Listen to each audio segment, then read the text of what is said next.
Comfortable है उर्दू में? हाँ कि कश्मीर पढ़ता हूँ उर्दू में ही, बीच में कश्मीरी। अच्छा ठीक। इज़्ज़त सरबराह केवी के प्रोफेसर इशराक अदीब साहब, डॉक्टर बाबा साहब और दूसरे हमारे दीगर केवी के साइंटिस्ट साहिबान और हमारे पार्टिसिपेंट्स। तो मेरा एक रेगुलर सेशन है, एक सक्सेस स्टोरी के बारे में है, एक ऑर्गेनिक इनपुट के बारे में है। तो हमने जो अभी तक जिसमें जो तय किया है ये सफ़र, उसके बारे में है कि कश्मीर से भी हम ऑर्गेनिक इनपुट्स बायोटेक्नोलॉजी का यूज़ करके हम कर सकते हैं।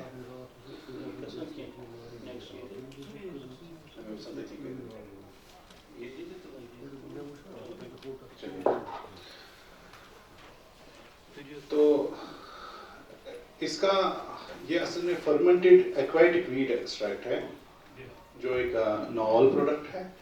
हम नॉवल इस हिसाब से करेंगे, फर्मेंटेड प्रोडक्ट तो ऑर्गेनिक एग्रीकल्चर या इंटीग्रेटेड एग्रीकल्चर में हम यूज़ कर ही रहे हैं। तो कश्मीर वैली में हम फर्मेंटेड प्रोडक्ट्स यूज़ करते हैं to the tune of 12 lakh litres every year. 12 lakh litre हम फर्मेंटेड प्रोडक्ट्स यूज़ करते हैं सिर्फ एप्पल में। और ये मैं सिर्फ एक कंपनी का डाटा कह रहा हूँ जो बायोजाइम है। तो उनसे ये डाटा आया है कि वो खाली 12 लाख लीटर यहाँ कश्मीर में एप्पल पे कर रहे हैं।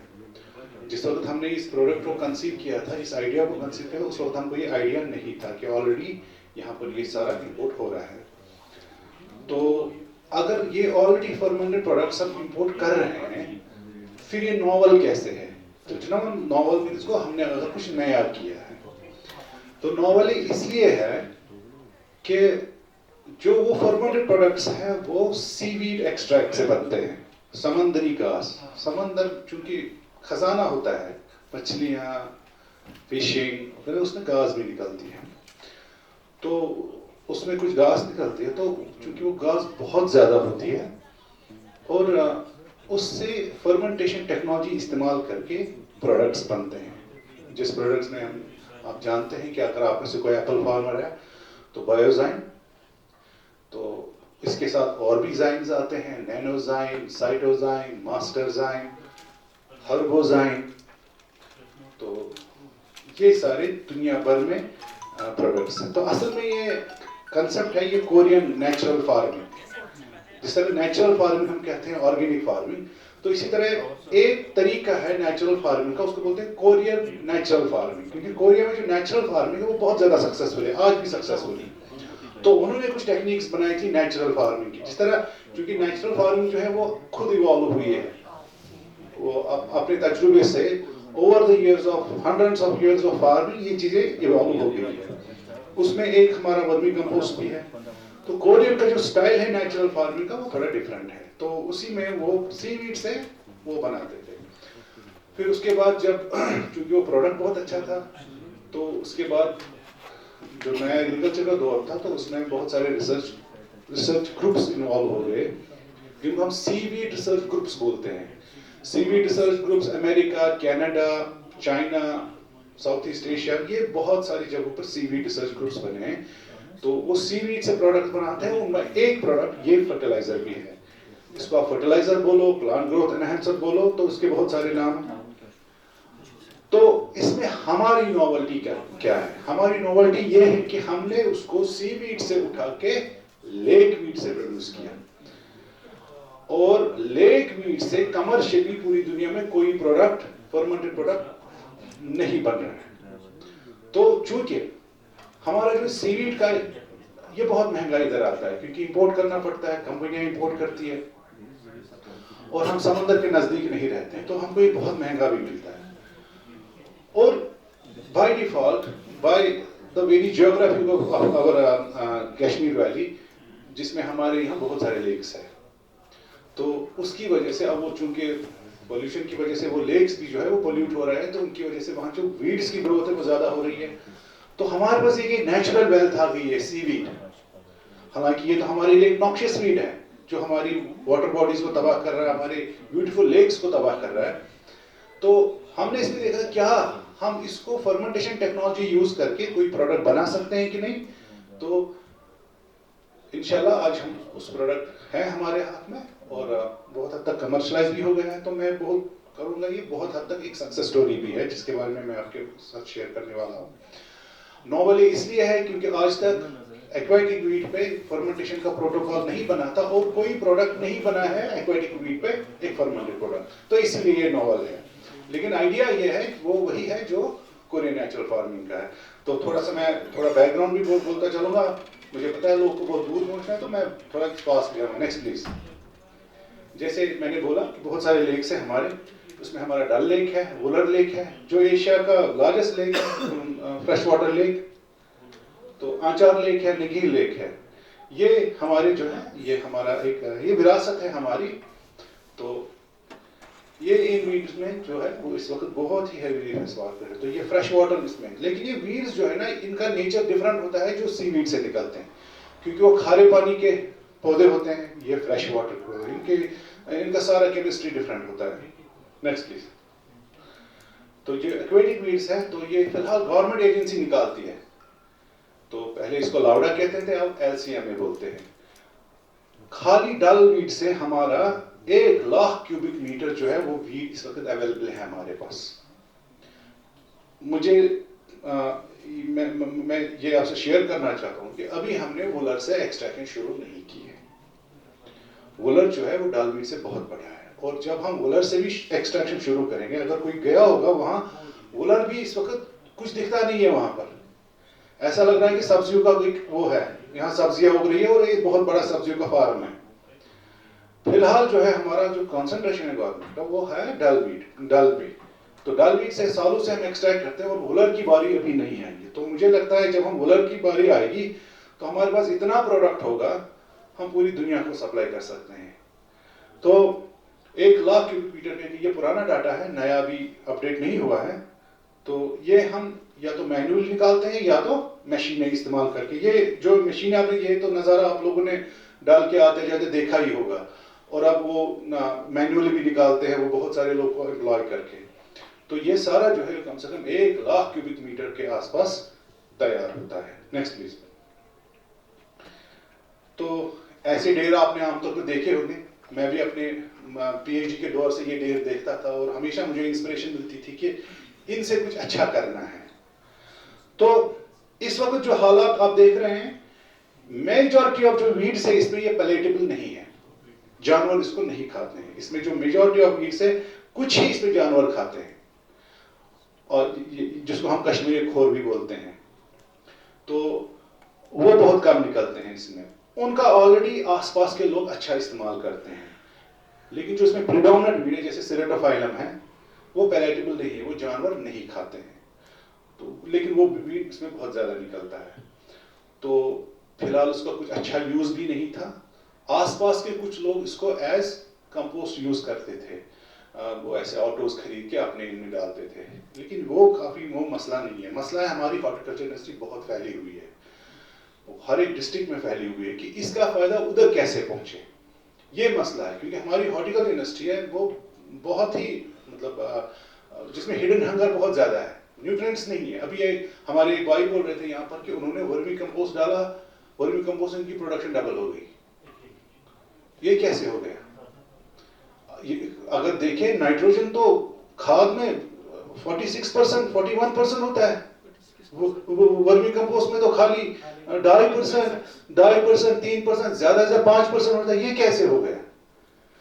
इसको हम साइंटिफिकली बोलते हैं लॉ ऑफ डिमिनिशिंग रिटर्न्स। इस वक्त पंजाब इस मुश्किल से जूझ रहा है। जो प्रोडक्शन होती है इसमें खाली माइक्रोन्यूट्रिएंट्स नहीं चाहिए होते हैं, NPK नहीं चाहिए होता है, बहुत सारे माइक्रोन्यूट्रिएंट्स होते हैं। हमारी सॉइल इस वक्त उन इलाकों में जहां पर हमने ज्यादा खाद की है उसमें माइक्रोन्यूट्रिएंट है ही नहीं। ये माइक्रोन्यूट्रिएंट कहीं किसी एंजाइम का कोफैक्टर होता है, बहुत इंपॉर्टेंट फैक्टर होता है, जिसकी वजह से कोई बहुत मेजर बायोकेमिकल फंक्शन जो है वो डिस्टर्ब हो जाता है। नंबर 1। नंबर 2, जब हम खाली एक खाद डालते हैं तो हमारा ऑर्गेनिक कार्बन कम हो जाता है। ऑर्गेनिक कार्बन कम होने की वजह से हमारा CEC डिस्टर्ब होता है। हम चूंकि हमारे कुछ स्टूडेंट्स हैं, और जब CEC हमारा डिस्टर्ब हो गया तो कोई न्यूट्रिएंट अपटेक ही नहीं होता है, कि सॉइल की केमिस्ट्री तबाह हो जाती है, हमारा फास्फोरस फिक्स हो जाता है। ये चीजें हैं, ये फैक्टर्स हैं जिनकी वजह से हमारी जो सॉइल है अभी फर्टिलिटी लूज कर रही है बिकॉज ऑफ दीज केमिकल्स। तो हम भी हर साल ट्रके भर भर के ला रहे हैं यूरिया, डीएपी एंड पोटैश और कश्मीर में डंप कर रहे हैं। मैं उसको डंप करना ही बोलूंगा क्योंकि रिसर्च कहती है जब हम खाद डालते हैं तो उसका ज्यादा से ज्यादा 5% टारगेट प्लांट में जाता है, बाकी सारा वेस्ट हो जाता है। वेस्ट कहां हो जाता है? एटमॉस्फेयर में हमारी वाटर बॉडीज को करता है, नॉन टारगेट इफेक्ट्स में आते हैं, वो नाइट्रेट्स हमारी बॉडीज में चला जाते हैं और हमारी आगे आने वाली जनरेशन को तबाह कर रहा है। तो जरूरी है कि पहले हम कम से कम, अगर ऑर्गेनिक फार्मिंग नहीं तो इंटीग्रेटेड फार्मिंग के बारे में सबको पता होना चाहिए और इंटीग्रेटेड फार्मिंग शुरू करनी चाहिए और आगे जाके नेचुरल फार्मिंग और ऑर्गेनिक फार्मिंग की तरफ। तो मैं ये यहाँ कहना चाहता हूँ कि जब हम ये ट्रके भर भर के यहाँ हम केमिकल डंप कर रहे हैं और उनसे कोई फायदा भी नहीं मिल रहा है, हमारी अभी प्रोडक्शन कम हो रही है, यहां से हमारा इतना बड़ा वेस्ट वेल्थ है, अगर हम इसको डाइवर्स करके तो हम बहुत सारे न्यूट्रिएंट है वो बचा सकते हैं। तो चूंकि ये जो निकाल रहे हैं वीड्स, तो ये या ज्यादातर तो ये डंप्स में जमा होते हैं। इनके जो डंपिंग साइट्स होते हैं वो लेक के आसपास ही होते हैं और डंपिंग साइट्स में ये बड़े बड़े रॉट हो जाते हैं क्योंकि ज्यादातर इसका लोग कम इस्तेमाल करते हैं। कुछ ही लोग हैं जो विसिनिटी में इसको खरीद के ऑटो वालों को पैसे देके वो अपने घरों में किचन गार्डन्स में ज्यादा से ज्यादा लगाते हैं। आई हैव नॉट हर्ड कि किसी एप्पल फार्मर ने ये अपने यहाँ लिया। इसकी प्रॉब्लम्स ये है, ऐसे नहीं ले सकते। एक मिनट प्लीज। यहाँ पे मैं एक चीज आपको बताऊं, ये फोटोग्राफ जो खुशी साहब दिखा रहे हैं, कितनी बार आपने देखा होगा? हजारों बार आप इस फोटोग्राफ से, चाहे वो गांव हो, शहर हो, कोई हमारा लेक हो या कोई हमारी छोटी सी ये है वाटर बॉडी हो, तो उसमें आमतौर ये नजारा होता है।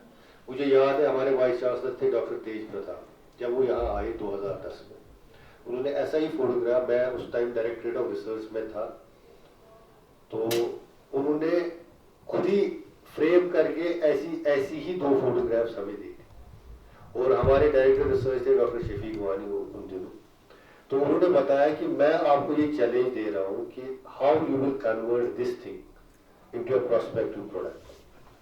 जोर साहब बहुत यंग थे, तो हमारा यहाँ पे एक ऑर्गेनिक एग्रीकल्चर जो है मिशन स्टार्ट हुआ। तो दिस वाज द फोटोग्राफ। यही मैं पहले आपको बता रहा था, सोच किसको बोलते हैं। अगर कोई हमारे पास इशू है, प्रॉब्लम है, उस प्रॉब्लम को आप प्रॉब्लम न देखें, उसको अपॉर्चुनिटी देखें, उस प्रॉब्लम को अपनी किस्मत बनाए। वो कब बनेगी? जब आपकी सोच वैसी हो, ठीक है ना। तो ये फोटोग्राफ जो डॉक्टर साहब ने दिखाया, ये मुझे उसी याद आया कि 2012 की बात है, हमने इसी फोटोग्राफ से स्टार्ट किया और गवर्नमेंट से आरकेवी में 3-4 प्रोजेक्ट्स लिए और उसी को एक बेस बना के फिर ऑर्गेनिक एग्रीकल्चर पे हमने उन दिनों काम स्टार्ट किया। तो यही है कि सोच सबसे इंपॉर्टेंट बात है कि आप इसको खाली उस पर्सपेक्टिव से न देखिए। जब भी कोई प्रॉब्लम होती है, जब भी कोई इशू होता है, उस इशू में जो एंटरप्रेन्योर होता है, जो बिजनेसमैन होता है, जो इनोवेटर होता है, जो जिसकी क्रिएटिविटी होती है, इनबिल्ट क्रिएटिविटी, वो उसको अपॉर्चुनिटी की शक्ल में देखता है और देखता है कि मैं कैसे इसको सॉल्व करूं और इससे मैं अपनी सोसाइटी को क्या नया दे दूं, ठीक है ना। तो यही आपको सोच बदलनी है। मैं ये इसीलिए मैंने रोका। Please continue. Thank you.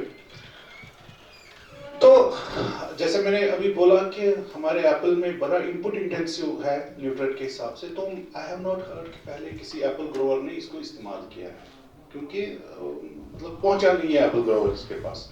उसकी अपनी कुछ वजह भी है।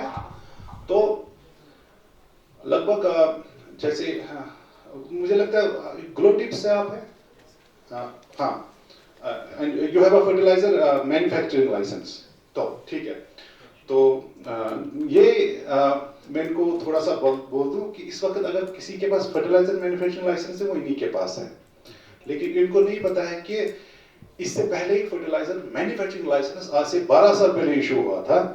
वो हुआ था बायो एरा बायोटेक को, आप पता करिए, वो मेरे पास था वो पड़ा, and it was issued to me 12 years before. जिसमें हमारे सारे bio fertilisers, microbial bio fertilisers, और ये इसका कंपोस्ट बनाने का लाइसेंस हमारे पास था। तो उस वक्त एक इशू हुआ था। एंड चूंकि मैंने बोला था कि मैं चूंकि पीएचडी करने के लिए इधर आता था यूनिवर्सिटी, तो मेरा रोज आना जाना होता था, I always wanted to do something good with this weed. And then in a private company I started doing experiments. तो हमने इसका कंपोस्ट बनाने की कोशिश की।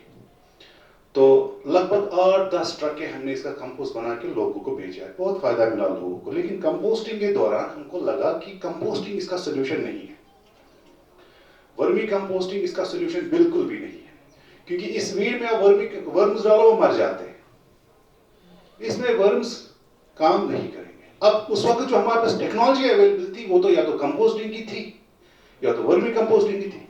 कंपोस्टिंग में, नेक्स्ट प्लीज, कंपोस्टिंग में भी ये प्रेजेंट सिनेरियो है। अच्छा, मैं पहले एक्चुअली मैं इस टॉपिक को पहले खत्म करता हूँ।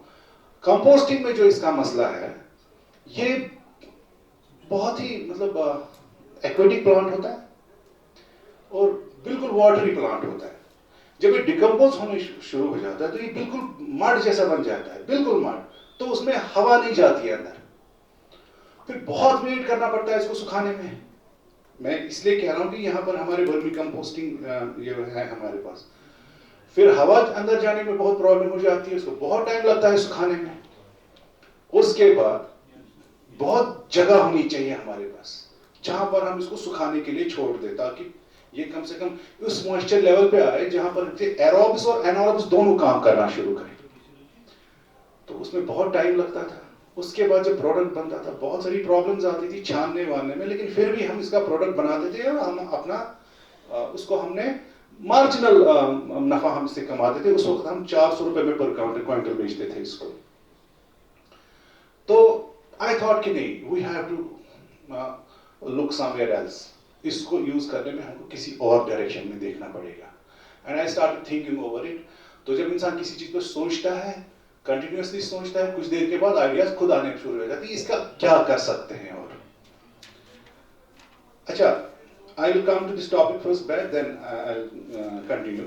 तो इस वक्त जब हम डंपिंग साइट्स पे फिलहाल ये डालते हैं इस वीड को, वहां पर क्योंकि यूटिलाइजेशन नहीं है तो ये वही पड़ा पड़ा रह के सड़ जाता है। मैंने बोला इसको, ये बड़ा वाटरी बन जाता है, और जब ये उधर डंपिंग साइट्स पे सड़ना शुरू हो जाता है तो फिर बारिश आती है।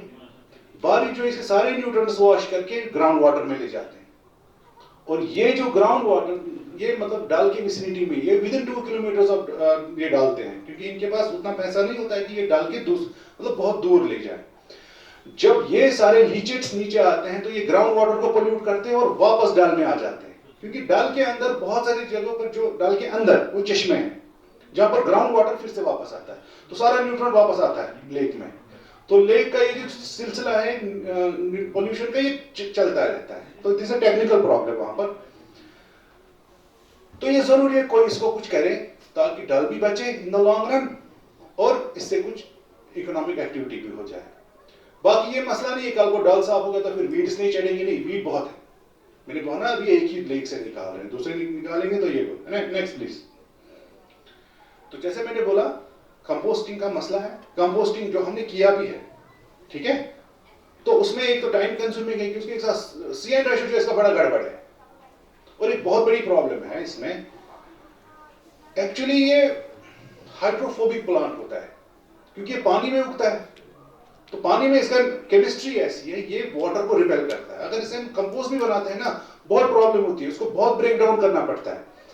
अगर वो अनब्रेक रहा तो वो सॉइल में प्रॉब्लम करता है, क्योंकि हाइड्रोफोबिक होता है, वो सॉइल में जो वाटर का जो वो गड़बड़ कर देता है, क्योंकि वो बहुत टेक्निकल मसला है, उसमें बहुत टाइम लग जाएगा, तो वो भी एक टेक्निकल मसला है इसमें। लेकिन डिकम्पोज करने में ये मसला है, एक तो टाइम कंज्यूमिंग है, क्योंकि इसका सी-एन रेशियो बहुत गड़बड़ है। ये सक्कुलेंट होता है, वाटरी प्लांट होता है, ये मड लाइक बन जाता है, इसको सुखाने में बहुत प्रॉब्लम, क्योंकि अब जब कंपोस्ट बेचेंगे ना, एज पर लॉ उसमें मॉइस्चर 30% होना चाहिए। Am I right? Vermi compost का अपडेटेड क्या है? 30%? वही 25-30। तो ये आपको उस लीगल स्टैंडर्ड तक लाने के लिए इसे बहुत मशक्कत करनी पड़ेगी, छानने में बहुत वो लगता है, क्योंकि इसको क्लॉट्स तोड़ने पड़ते हैं। ये उन चीजों लोगों को समझ में आ जाएगा जो वर्मी कंपोस्ट के बिजनेस में है। तो लो कार्बन नाइट्रोजन है रेशियो, उसको बहुत ज्यादा ऑफेंसिव स्मेल भी आती है, आपके वर्कर्स को प्रॉब्लम हो जाती है। तो बहुत जगह भी चाहिए इसमें, डिकम्पोज करना है, विंडोज बनाने पड़ेंगे। और एक बहुत बड़ी प्रॉब्लम है कि आज तक रिसर्च हमारे पास अवेलेबल ही नहीं है। इसको अगर हम मैकेनाइज्ड डिकम्पोजन करेंगे, वो तो हमारे यहाँ पर म्युनिसिपल वेस्ट के लिए भी नहीं है, अभी किसी ने उस पर रिसर्च भी नहीं की है, तो हमारे पास वो प्रोटोकॉल भी नहीं है, वो डाटा भी नहीं है। तो जगह की भी मसला है, तो यहाँ अर्बन कंपोस्टिंग फैसिलिटी भी नहीं है, ना तो डल वीड के लिए अलग से बनानी पड़ेगी, क्योंकि वो रिसर्च करना पड़ेगा वो कैसे इससे कंपोस्ट बनाए हम मैकेनाइज्ड, ठीक है, इंडस्ट्रियल स्केल पे, वो भी हमारे पास इस वक्त अवेलेबल नहीं है। तो न्यूट्रन लीचिंग है, क्योंकि डिकम्पोजिशन जब हम करते हैं, इवन जब हम वर्मी कंपोस्ट बनते हैं उसमें भी न्यूट्रन लीचिंग तो होती है ना, पानी से वो बह जाता है। तो या नॉर्मल कंपोस्टिंग के दौरान भी न्यूट्रिएंट लीचिंग हो जाती है, क्योंकि जब चीजें डिकम्पोज होना शुरू हो जाती है उसमें पानी निकलता है, उस लीचेट की वजह से न्यूट्रिएंट्स लॉस होते हैं। मान लीजिए अगर हम सबस्ट्रेट में हमारे पास 10% नाइट्रोजन है, वर्मी कंपोस्ट में हमारा 5% होगा, ये तो उसमें हो जाता है, प्रॉब्लम है उसमें। नेक्स्ट, तो हमने क्या किया, हमने सोचा कि we will use fermentation technology to obtain nutrients. अब फर्मेंटेशन टेक्नोलॉजी से खाली न्यूट्रिएंट्स ही नहीं निकलेगा, हमारे पास एक ऐसा प्रोडक्ट निकलेगा जिसमें एक तो न्यूट्रिएंट्स होंगे, एक तो बायोएक्टिव मॉलिक्यूल्स होंगे, ठीक है, न्यूट्रिएंट्स भी निकलेंगे और बायोएक्टिव मॉलिक्यूल्स होंगे। बायोएक्टिव मॉलिक्यूल्स के साथ उसमें हार्मोन्स भी आएंगे, क्योंकि असल में जो हार्मोन्स, इंडस्ट्रियल जो हार्मोन्स होते हैं जैसे ऑक्सिन, जिबरलिन, इसका सोर्स माइक्रोब है। अभी हम ऑक्सिन यूज करते हैं एग्रीकल्चर में, वो कहां से लाते हैं, करते हैं ना आजकल, वो हार्मोन्स बड़ा आजकल ट्रेडिशन है, वो कहां से लाते हैं, ये जो कंपनी में माइक्रोब्स से बनाते हैं। जो पहला जो जिबरलिन था वो जिबरेला फ्यूजिकोरा एक फंगस से निकाला गया था, तो वही सोर्स है। तो फर्मेंटेशन जो है ये इसीलिए एक फंक्शनल फूड है, ठीक है, ये खाली फूड नहीं है, ये फंक्शनल फूड है। तो इसमें भी हम माइक्रोब्स ही यूज करते हैं, लेकिन कंट्रोल्ड कंडीशन में, तो अपने चॉइस ऑफ माइक्रोब यूज करते हैं। जब हम डिकम्पोजिशन करते हैं तो वो तो नेचुरली में जो भी इसमें आ जाता है वो काम करना लग जाए। तो ये बेवरेज हो सकता है, ये तो लिक्विड बनता है, और लिक्विड को फिर हम ग्रैन्यूल बना सकते हैं, ठीक है। इसमें न्यूट्रिएंट्स होते हैं और एक्टिव सब्सटेंसेस होते हैं, प्रोटीन हाइड्रोलाइजेट्स होते हैं, हार्मोन्स होते हैं, इंटरमीडिएट्स होते हैं जो एनारोबिक फर्मेंटेशन के दौरान जो प्रिकर्सर्स में होते हैं अच्छे मॉलिक्यूल्स के। तो ये एक मिक्सचर ऑफ एंजाइम्स बन जाता है, और जब हम इसको स्प्रे करते हैं तो प्लांट की बायोकेमिस्ट्री के ऊपर एक तो न्यूट्रिएंट सप्लाई करता है, लेकिन ये प्लांट की बायोकेमिस्ट्री को बहुत इन्फ्लुएंस करता है। तो प्रिंसिपल यही है, अगर हम इसको प्लांट एक्सट्रैक्ट, अब एक्सट्रैक्ट नहीं होता है, ये क्रशिंग प्लांट होता है, अगर हम उसको सब्जेक्ट करें कंट्रोल फर्मेंटेशन में। अब फर्मेंटेशन तो एक मान लीजिए एक इंजीनियरिंग प्रोसेस है, एक नेचुरल इंजीनियरिंग प्रोसेस जिसको छोटे छोटे इंजीनियर उसको करते हैं, लेकिन उनको एनर्जी चाहिए, तो इसमें एक एनर्जी सोर्स भी हम देते हैं ताकि वो फर्मेंटिंग जो मशीनरी है वो खुद काम करे। तो उसमें एक अल्कोहलिक फर्मेंटेशन होती है, अल्कोहल मतलब नहीं इथाइल अल्कोहल, ऑर्गेनिक अल्कोहल इसमें बनते हैं, तो उस दौरान इसके अंदर ये चीजें हो जाती हैं। तो एक तो उन माइल्ड अल्कोहल्स की वजह से एक तो न्यूट्रिएंट वॉश हो जाते हैं इसके अंदर जब अल्कोहल्स बनाते हैं, जो इसमें डिफरेंट ऑर्गेनिक अल्कोहल्स बनते हैं, एक तो उनसे वो न्यूट्रिएंट वॉश आउट हो जाते हैं, और दूसरा इसमें एक मिक्सचर ऑफ एंजाइम्स बनता है। Next please. तो वो मैंने बोला कि किस प्रिंसिपल है, आई होप कि ये प्रिंसिपल समझ में आ गया होगा, क्योंकि बहुत सारे हमारे यहाँ पर है एग्रीकल्चर बैकग्राउंड के जिनको थोड़ा बायोलॉजिकल साइंस समझ में आता है, लेकिन ये फर्मेंटेशन प्रोसेस जो है वो बहुत ही पुराना प्रोसेस है। ये है वो जो प्रोडक्ट्स जो इस वक्त हम कश्मीर में हमारे जो इंपोर्ट हो रहे हैं, बायोजाइम है, ये लगभग 1400-1200 के बीच में 1 लीटर पड़ता है हमारे फार्मर को। तो हर्बोजाइम भी ग्रैन्यूल भी आता है और लिक्विड भी आता है। तो ये है कुछ हमारे जो ऑलरेडी, इससे ज्यादा और भी है। आप लोग चूंकि गांव देहात से आते हो और खुद भी फार्मिंग के साथ मुंसलिक हो, तो आपको तो पता होगा कि कौन कौन से आते हैं। Next please. तो ये हमारी टेक्नोलॉजी है, थोड़ा सा उसके बारे में हमने आउटलाइन दिया, हम कैसे बनाते हैं। तो 10 से 15 दिन एक बैच में लगते हैं, कभी कभी 1 महीना भी लगता है। फर्मेंटेशन हम देते हैं, कंट्रोल करके इसको क्रश करते हैं, एनर्जी सोर्स डाल के इसको ऑटोक्लेव करके फिर हीट करके इसको हम अपनी मर्जी के ऑर्गेनिज्म से, और वो ऑर्गेनिज्म भी जो है वो हमारा फूड माइक्रोब होता है ज्यादातर, we are using food microbes, तो उसमें कोई टॉक्सिकोलॉजिकल इश्यू भी नहीं आता है। जैसे हमारा यीस्ट आता है, हमारा लैक्टोबैसिलस आता है, तो उनसे कोई टॉक्सिकोलॉजिकल इश्यू भी नहीं होता है, तो इसमें फिर रजिस्ट्रेशन और बाकी इसमें वो मसले नहीं हो जाते हैं। अगर हम ट्राइकोडर्मा वगैरह भी यूज करेंगे तो उसमें भी लोग एतराज करेंगे कि भाई कोई टॉक्सिन आ सकता है, कोई माइक्रोटॉक्सिन आ सकता है जो आपके प्रोडक्ट में आएगा, लेकिन फूड माइक्रोब से, so initially we have used only food microbes. Next please. तो ये हमारे जो अर्लियर एक्सपेरिमेंट्स थे, मैं ये आज से 7-8 साल पहले की बात कर रहा हूँ जब हम ये बना रहे थे। तो चूंकि मेरा अपना एक फर्मेंटर है, हमारी एक पेटेंटेड टेक्नोलॉजी, इसमें हमने एक फर्मेंटर डेवलप किया था, हमने उसी को यूज किया, उसमें कंट्रोल फर्मेंटेशन से हो सकता है। तो उस टेक्नोलॉजी पे ऑलरेडी मेरा अबूर था, तो हमने इससे किया। फिलहाल हमने इसके पाउडर भी बनाई और लिक्विड भी बनाया है।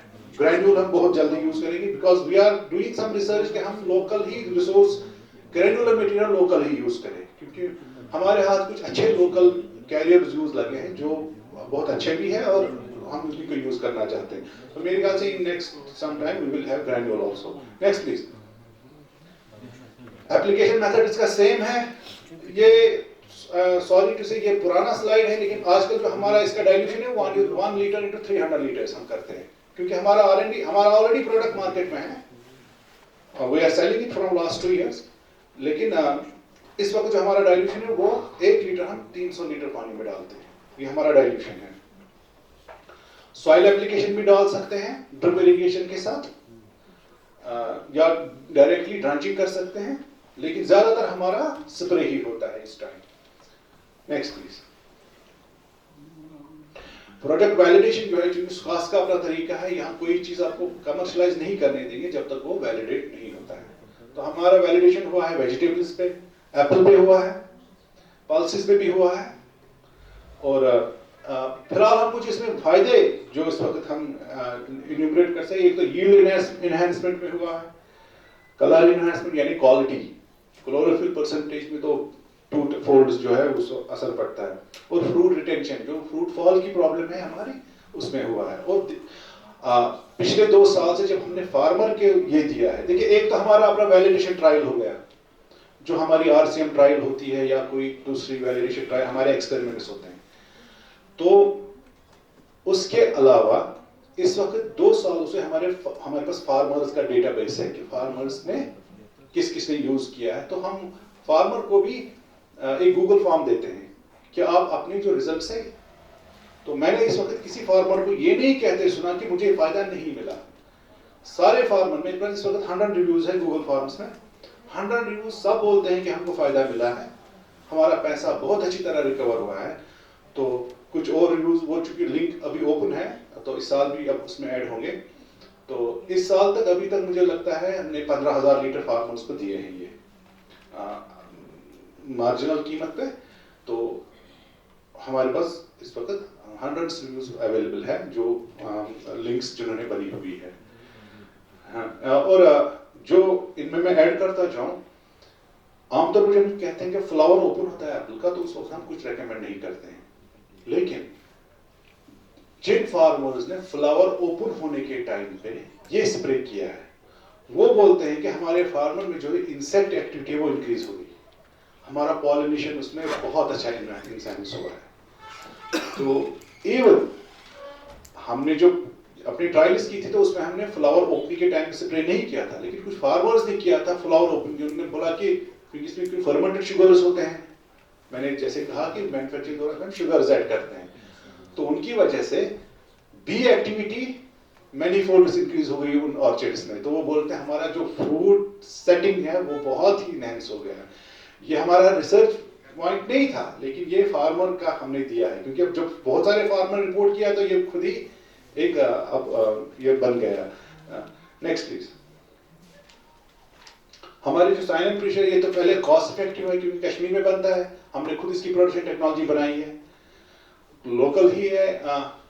मुझे लगता है ये आधी कीमत में जाता है, जो बायजाएं वगैरह जो बाहर की जो प्रोडक्ट्स है उनसे आधी कीमत में बिकता है। क्वालिटी भी और हमारा इसमें प्रोडक्टिविटी भी बढ़ गई है। और ये इस वक्त तक सारे केमिकल्स के साथ कंपैटिबल है। तो हमारे लोग बोलते थे, जब हम देते थे तो हमने जब ट्रायल्स की थी तो ये लोग बोलते नहीं, अब क्या बोलते, डोडिन के साथ कैसे मिलेगा, डोडिन के साथ कुछ भी नहीं मिलता, उसमें तो आप पानी मिलाने से भी डरते हैं। लेकिन नहीं, हमारा जो ये डोडिन के साथ भी कंपैटिबल है। मैक्सिमम के सारे जितने भी हमने टेस्ट किए, रिएक्शन किसी के साथ भी नहीं हमको मिली अभी तक। क्योंकि एक बहुत बड़ा इश्यू होता है कि फार्मर अकेले मतलब अलग से स्प्रे नहीं करना चाहता है, क्योंकि हमारे जो फार्म्स हैं वो तिमचुगढ़ पर आसाम, तो वहां पर वो लेबर बहुत लगता है। बोलते हैं जनाब हमको तो करना ही करना है मैंगोज, तो उसमें अगर हम मिलाएंगे तो अगर उसमें तो ये कंपैटिबल भी है। एज एन ऑर्गेनिक इनपुट अकेले भी आप इसको कर सकते हैं, अगर आप किसी के साथ मिलाना भी चाहते हैं तो कोई इश्यू नहीं है। वैसे मैं अपना बोलूं तो हम जो अपने घर पे किचन गार्डन में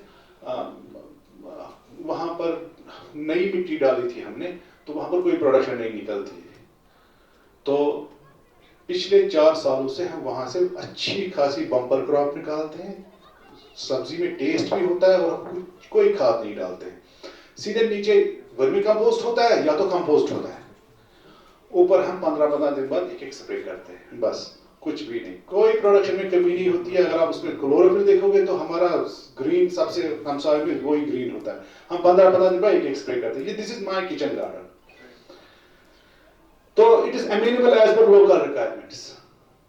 अगर आप इस वक्त बायोजाइम वालों को बोलोगे कि जनाब हमारा तो यहाँ इशू है, कैल्शियम मसला है, बोरॉन मसला है ना, ये कश्मीर का मसला है, हमारी केमिस्ट्री का मसला है, आप इसको अमेंड कर सकते हो कि हम ये मसले हल करें, वो आपका मसला नहीं मानेंगे। वो बोलेंगे I am not making it for Kashmir, Kashmir is not an issue for me, वो तो पूरी दुनिया के लिए बनाते हैं। तो हम इसको अमेंड कर सकते हैं लोकल जरूरियत के हिसाब से, कि लोकल में हमको क्या चाहिए, ग्रैन्यूल ज्यादा अच्छा लगता है तो ग्रैन्यूल, अगर नहीं तो लिक्विड, तो हम कुछ ऑर्गेनिक अमेंडमेंट करके इसको लोकल हिसाब के साथ अमेंडमेंट कर सकते हैं जो डिमांड होगी।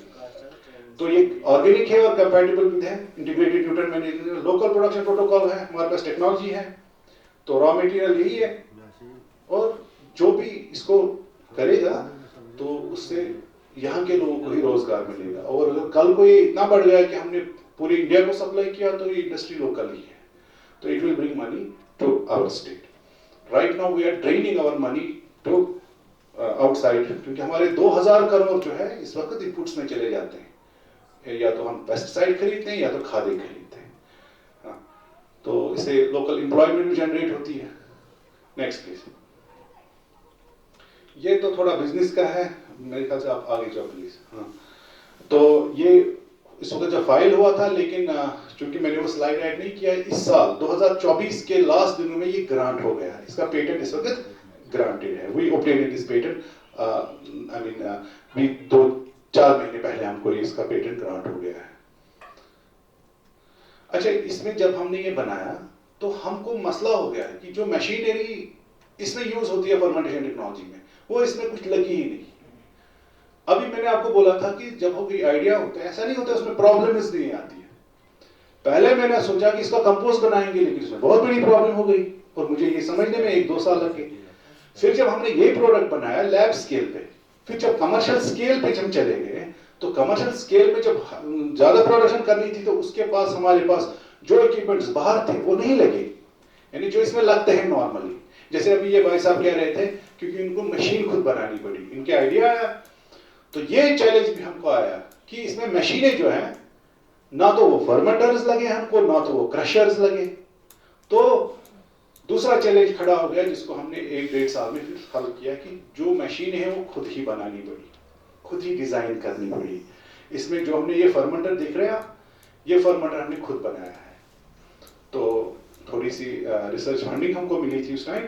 और ये क्रशर जो है इस वक्त, क्योंकि मैंने जैसे बोला ये वाटरिंग प्लांट है, क्रशर्स इसमें या तो चोट हो जाते थे या तो वो एफिशिएंट नहीं थे, तो हमको फिर खुद ही एक क्रशर्स बनाने पड़े। तो इंजीनियर्स को साथ में मिला के ये हमको खुद बनाने पड़े।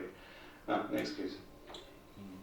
तो जैसे मैंने कहा, इस वक्त ये प्रोडक्ट मार्केट में है, डिफरेंट पैकिंग्स में है। फिलहाल हमने लिक्विड ही रखा है मार्केट में, तो आने वाले टाइम में इंशाल्लाह सकता है ग्रेन्यूल भी आए। Thank you. जो ये ग्रेन्यूल है, क्या हम इसको डायरेक्ट यूज करें साल में, आपको पता है जब हम इसको ऐसे ही डालेंगे जमीन में तो ये सड़ना शुरू हो जाएगा। जब ये सड़ना शुरू हो जाएगा, मैंने अभी बोला सड़ने के दौरान इसमें से ऑर्गेनिक एसिड्स निकलेंगे। सुनिए ना, ऑर्गेनिक एसिड्स जब रिलीज होंगे उससे आपके सॉइल का पीएच डिस्टर्ब हो जाएगा, एसिडिक चला जाएगा। तो एसिडिक पीएच में आपके न्यूट्रिएंट्स लॉक हो जाएंगे। या तो आपका प्लांट वैसे ही मरेगा उन्हीं एसिडिक पीएच की वजह से, या तो उस एसिडिटी की वजह से आपका फंगस जो है, रूट रॉट फंगस जो है वो बढ़ जाएगा। इसीलिए हम बोलते हैं FIMB वेल रॉटन यूज करो। ये क्या चीज वनान, ये गो सड़ोमुत गो। हालांकि FIM छुन यूता एसिडिटी करान कि अगर इस सड़ने यस त्रावो, ये जबरदस्त एसिडिक बनाना कि मैं दोपना ये डिकम्पोजिशन प्रोसेस ही अलग। और अगर वो करेंगे तो तल छुता ट्रकन मज यूनियन बे छुता ट्रकन मज यूनियन। ठीक, तो फिर अपने घर में यहाँ कंपोस्ट बनाना है। लेकिन जब हम प्रोडक्ट बनाते हैं तो फार्मर को इतना टाइम नहीं होता, इसीलिए तो वो खरीदता है ना प्रोडक्ट बन के। और अगर उसको ऑर्गेनिक प्रोडक्ट मिलता है और उसमें जो बायोटेक्नोलॉजी इन्वॉल्व होती है तो वो तो फिर अलग बात होती है। रॉ तो आप यूज कर सकते हैं, लेकिन अपने खेतों पे पहले ग्रेनुअल यूज करते हैं, आज भी हम करते हैं। ग्रेनुअल किस चीज के? ग्रेनुअल किस चीज की? जब हम उसको लगाते थे सर, हां, उसको वही एक्सट्रैक्ट करते थे खेत में ही। मेरे पास किसके ग्रेनुअल्स?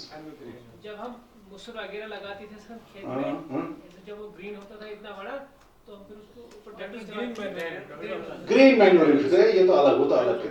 कुछ green manuring must show some utility green manuring छोड़ा करा सुचनो। सो मेरा कहने का मतलब वो जब इफेक्ट नहीं करते तो ये क्यों करते? डॉक्टर साहब, I will reply. Actually Khurshid साहब ने इरशाद साहब, खुर्शीद साहब ने बताया कि it is a wide CN ratio. जो CN रेशियो इसमें वाइड होता है ना, हां, CN रेशियो इसमें बहुत वाइड गैप रहता है कार्बन और नाइट्रोजन के दरमियान, जो एक्वेटिक वीड है। जब आप इसको डायरेक्ट फार्म में डालेंगे तो वहां क्या होगा, जो माइक्रोब्स होंगे उनको तो इसको ब्रेक करना है। माइक्रोब्स इसको ब्रेक करने के लिए जो वहां पे ऑलरेडी जमीन में नाइट्रोजन अवेलेबल होगा, वो माइक्रोब्स पहले उस नाइट्रोजन को खाएंगे, क्योंकि उनको एनर्जी चाहिए डल वीड खाने के लिए, ब्रेक करने के लिए। तो उससे वहां पे नाइट्रोजन की कमी हो जाती है, दैट इज कॉल्ड इमोबिलाइजेशन। तो इसलिए हम कभी भी अनडिकम्पोज्ड ऑर्गेनिक मैटर रिकमेंड नहीं करते हैं ना। इस तरह ग्रीन मैटर छोड़ा माना, हाँ, वो करते हैं, लेकिन बुझो अगर सुते ज्यादा करो ना, इस बुझो सुते अगर ज्यादा करो ना, अगर ग्रीन मैन्योर की क्वांटिटी ज्यादा है ना, जो कंसंट्रेटेड आसान वाली है। ग्रीन मैन्योर छुन तो कंसंट्रेशन मतलब तो पाम छे सड़ा मा वाक्सी बस तम से कैसे प्रॉब्लम, मगर तुम बात रहो वैसे ये चीज रहो हम से कैसे प्रॉब्लम आई चीज वहां बात ही मुद्रा सड़ नहीं किया ग्रीन मैन्योरिंग। लेकिन हाँ, इसको डिकम्पोज करके आप यूज कर सकते हैं। एक्सपेरिमेंट किया नहीं, इरशाद साहब एक मिनट प्लीज। जो ग्रीन मैन्योरिंग है ना, उसका एक क्राइटेरिया है, वो जब सबसे ज्यादा नाजुक हो जाएगा, मिनिमम इमोबिलाइजेशन, उससे भी होती है इमोबिलाइजेशन, उससे भी मतलब टेम्पररी वो नाइट्रोजन की कमी होती है, बट वो क्विकली से रिकवर हो जाता है। एंड और एक चीज, ग्रीन मैन्योरिंग क्रॉप वही हम करते हैं जिसमें नोडुलेशन, जो नोडुल फार्मिंग क्रॉप ना, लेग्यूमिनस क्रॉप, हाँ, इसलिए उसमें वो नाइट्रोजन ज्यादा है। इसमें नाइट्रोजन ज्यादा है। उसमें नाइट्रोजन ग्रीन मैन्योर आपको ना हर क्रॉप से खरीद के नहीं, उसमें ज्यादा से ज्यादा एक तो मसूर होता है, मटर होता है। इट इज सॉरी आसान not related, it is sorry leguminous sorry. अच्छा सवाल था। Any more questions? हमारे पास जो अच्छा सर, वो एक चीज एक्सपेरिमेंट किया आपने, आप बोलते थे ना ये गु साडल सर्डर जो तो न्यूली, मैंने एक चीज देखा है, आप थोड़ा सा एक्सपेरिमेंट करना है इस पे।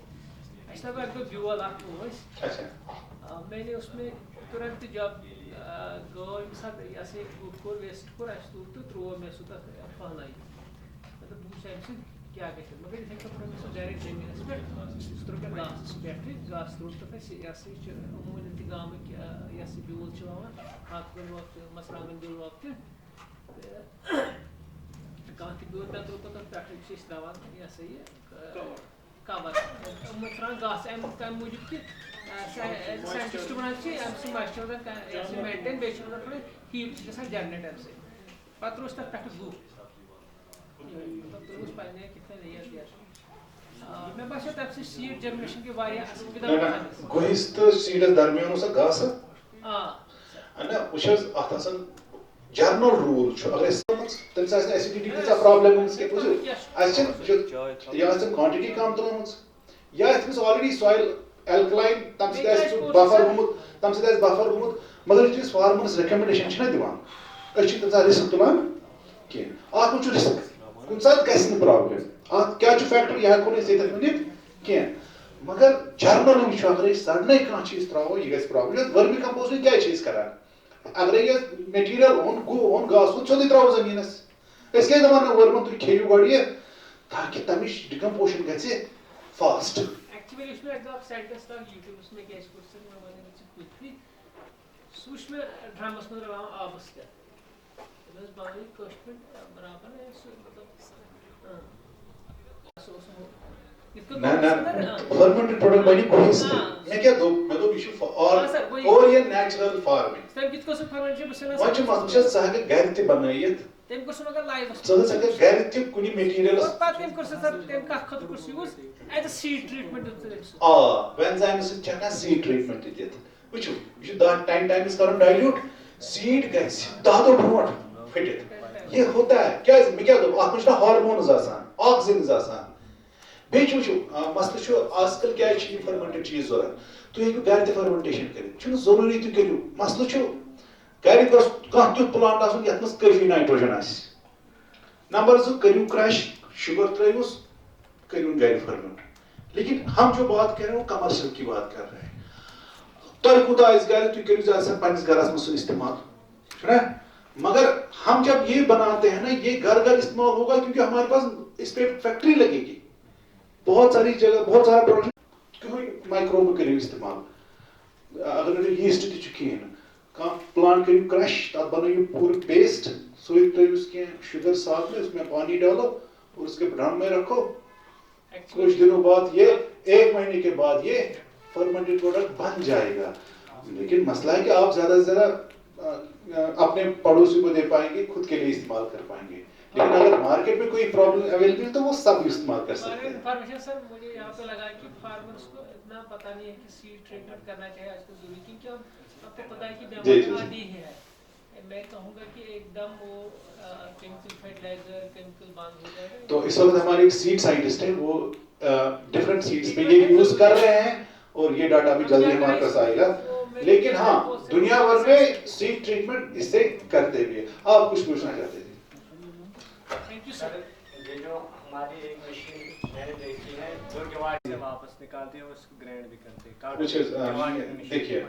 जैसे फर्मेंटेशन है या डिकम्पोशन है पानी बहुत जरूरी है लेकिन पानी बहुत ज्यादा भी प्रॉब्लम करेगा बहुत कम भी प्रॉब्लम करेगा मैंने क्या बोला जब हम डालवी डिकम्पोज होने इस्तेमाल क्योंकि वर्म जो है वो माइक्रोब नहीं है वो एनिमल है वो एनिमल किंगडम के है छना करो वर्म्स में मसमाना वर्म्स में बचते नहीं थे हाँ वर्म्स तब बचते थे जब इसमें हम 50% काउ डंग यूज करते थे या 60% काउ डंग यूज करते थे तो बात तो वही आ गई ना काउ डंग कश्मीर में बहुत कम है अब काउ डंग बहुत महंगा है इधर हमारी हॉर्टिकल्चर इंडस्ट्री ऐसे फैल रही है हमारे पास है ही नहीं अब और ये नतीजा है हमारे डीलर इसको डंप कर रहे हैं बाहर से compost can you believe this ये हमारे लिए हम कंपोस्ट ला रहे हैं बाहर से और वो होता है क्या है वो नालियों का सिल्ट होता है वो इधर बेच रहे हैं हमारे पास है नहीं हमारे पास है ही नहीं हमारे पास है ही नहीं तो अच्छा कमी है काउडन की भी बहुत कमी है यहाँ पर तो जो कोई ट्रैक्टर के मिलान युथि सानी सॉइल वनकस सोन एप्पल क्या वनकस फीट गसान क्वालिटी की वजह से वजह क्या है वजह है कि हमारे और सॉइल में ऑर्गेनिक कार्बन नहीं है करो टेस्ट बहुत रिसर्च हमने की तो हमारी जो सॉइल में ऑर्गेनिक कार्बन ऑलरेडी कम है क्योंकि ऑर्गेनिक कार्बन और जमींदार को भी पता है तुम खाद गई यूरिया डाई तो पोटाश सुश्रावा यूरिया सब्जार तो भाई यह गई खाद क्या तो उसकी वजह से और महंगा भी है तो देखो ना कितना है हमारे पास काउडंग अवेलेबल तो काउडंग का भी मसला है बहुत महंगा है तो आपका जो सवाल था कि आपको देखना पड़ेगा कि अगर वैसे मुझे नहीं लगता काउडंग में एक्स्ट्रा पानी होता है it's already congenial for vermi composting जो होता है तो हाँ, अगर कलेक्शन के दौरान उसमें बारिश हो गई है, वो हो गया, तो फिर वो करना पड़ेगा balance.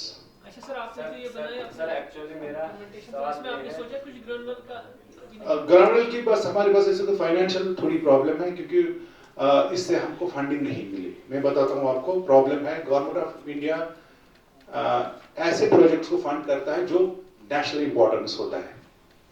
Dull is not a national importance, तो may be because of this we are not, हमको कोई इसमें अभी तक फंडिंग नहीं मिली। यहाँ पे मैंने देखा, मैं ऐसे मतलब फर्टिलाइजर क्या बोलूं उसको, डीलर कैसा बोलूं, मतलब शॉपकीपर, ये दो चीज देखी यहाँ पे। तो जो लिक्विड हमारा फर्टिलाइजर है वो वही यूज करता है जिसके पास बागीचा है, क्योंकि उसके ऊपर मशीन होता है, इस पे दान पैडी मतलब ज़ैफ़रान केसर ज़्यादा बहुत कम करती है ना वो ऐसा सब कुछ आज मतलब वर्क ग्रेन्यूल मतलब को तो ये करीबी ड्राई फॉर्म से वो हमने एक्सपेरिमेंट किया है पाउडर से, लेकिन कंज्यूमर एक्सेप्टेबिलिटी पाउडर में नहीं रहेगी, तब है मिल्क चिकना, उसके लिए ग्रैन्यूल बनाना पड़ेगा। हमको थोड़ी फंडिंग की प्रॉब्लम, मैंने बोला ना कि इसमें जो इन्वेस्टर आया, एक एंजल इन्वेस्टर सामने आया जिसने पैसे इन्वेस्ट किए, बुझू थे तब के पोस थोड़ा इन्वेस्ट, अब गवर्नमेंट से कोई ग्रांट अभी तक तो इस स्टार्टअप में नहीं मिली है। तो मैंने बोला ना कि अगर हम स्टार्टअप के लिए अप्लाई करते हैं तो वो देखते हैं अच्छा ये डल का मसला है तो ये लोकल प्रॉब्लम है, they don't fund for if we are solving a problem of regional interest, वो नेशनल इंटरेस्ट के प्रॉब्लम को पैसे देते हैं। तो हमको अभी पैसा नहीं मिला, लेकिन ग्रैन्यूल की मशीन आएगी तो we will start producing granules also, maybe in next 2 years we will be having granules also। लेकिन ग्रैन्यूल प्रैक्टिकल है, आप सही कह रहे हैं। एक तो ग्रैन्यूल में शेल्फ लाइफ 2-3 साल है, ड्राई होता है, तो ग्रैन्यूल भी बहुत सारे फार्मर्स को बहुत काम आएगा। सर दूसरा मार्केट में हमें इसको का एक प्रोडक्ट आता है बायोडिकम्पोजर। बायोडिकम्पोजर, यस। असल में इसका रीजन क्या है उसकी? देखिए वो कंसोर्शियम होता है, जो मुझे समझ में आया आपका सवाल। मुझे लगता है आप कह रहे हैं कि तब जैसा माइक्रोब्स डिकम्पोजिशन में इनहैंस करें। हाँ, कुछ केसेस में वो इस्तेमाल होते हैं, बहुत सारे इस्तेमाल होते हैं, लेकिन जो उनका जो यूज है वो थोड़ा लिमिटेड है, ज्यादा पॉपुलर नहीं है वो चीजें। तो अगर आप कश्मीर में केस में थोड़ा सा अगर आपको मिलेगा कोई इफेक्टिव सा कंसोर्शियम जो डिकम्पोज करने में मदद मिलेगा तो उसको आप यूज कर लो। क्या इसकी अच्छी प्रॉब्लम है वंदा सर्दी, लेकिन उससे भी अच्छा मैं आपको बताऊंगा, एक तो वो आप यूज करो, दिन फिरान आम तौर पर जमींदार फिरान वो क्या युथे डिकम्पोज करा कम बाइल अंदर हीट अप गो अंदर करन हीट नेबर किन सर्दी चिल करान आज कर 15 दिन टर्न कर तुम दियो 3-4 टर्न तुम कर 3-4 वर्मी कंपोजिशन करने जरूरत कि टनल बनाए मो तथ जरूरत, मगर अगर तुम बायल छो बनावा यह गस थोन मैं कोर बायल थोन वरियस तो बनियो नहीं बनेगा, क्योंकि यहाँ सर्दी है, यहाँ 6 महीने सर्दी होती है। इसको टर्न करते रहो आप, जब टर्न करेंगे तो हीट जो है वो डिस्ट्रीब्यूट हो जाएगी, ठीक है, और बाहर वाला जो अनडिकम्पोज्ड है वो अंदर चला जाएगा, अंदर वाला डिकम्पोज्ड बाहर आएगा। तो आप देखिए कितना अच्छा बनेगा कंपोस्ट। ऑर्गेनिक फार्मिंग अगर करनी है तो ये चीजें सीखनी है, घर में फर्मेंटेशन भी सीखना है जो आप कह रहे थे, वो भी सीखना है, और सही से कंपोस्ट कैसे बनाना है वो भी सीखना है, और अलग अलग चीजों को कैसे इस्तेमाल करके वो बनाना है वो भी सीखना है। तो साथ में बायोएजेंट्स भी डालने हैं, जब आप डिकम्पोजिशन करोगे तो बायोएजेंट्स भी डालने हैं ताकि लास्ट के 15 दिनों में ताकि तुम बनाइए गरीब बायोपेस्टिसाइड, ठीक है। तो मेरा शायद दूसरा लेक्चर होगा उसके बारे में, और मैं आपसे शेयर करूंगा।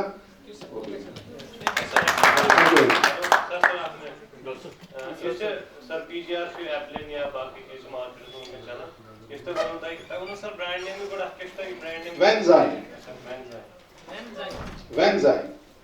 अच्छा ये सर दशा आपने एक एक्सपेरिमेंट करो कि पॉलिनेटर एज पॉलिनेटर उनकी अभी चारा देखिए मैं स्कॉस के प्लेटफॉर्म से बोल रहा हूं। स्कॉस में 3 साल इवैल्यूएट हुआ, यहां नहीं बोझस कहां दिया स्कॉस लोगो बंद कर दिया, स्कॉस रहा पर लोगो अगले पगा किस प्रॉब्लम पे।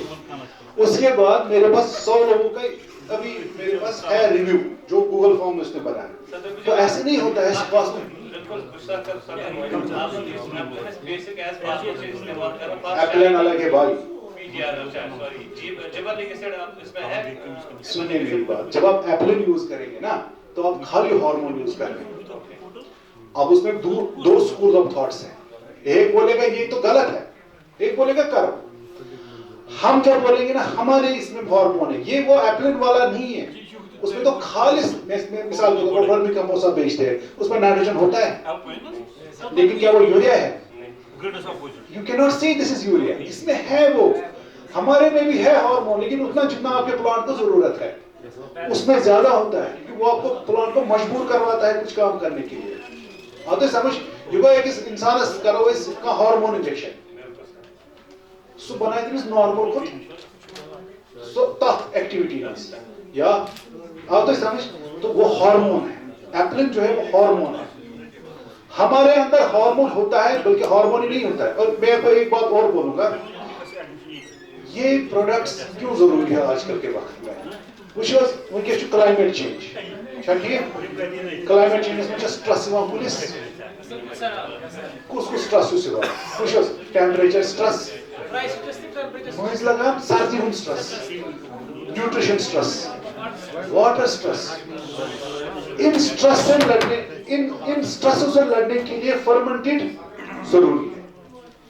इसकी स्प्रे बहुत जरूरी है, क्योंकि स्ट्रेस से प्लांट इसके प्रोटीन हाइड्रोलाइजेट्स होते हैं, अमीनो एसिड्स होते हैं, अमीनो एसिड स्ट्रेस रिलीज करते हैं। इसीलिए मैंने बोला ना, हम घर में नीचे वर्मी कंपोस्ट डालते हैं या कंपोस्ट डालते हैं, ऊपर से 15 स्प्रे करते हैं, दिखाओ हमसे अच्छी क्रॉप किसको होती है। मैं तो घर में यही करता हूँ बस।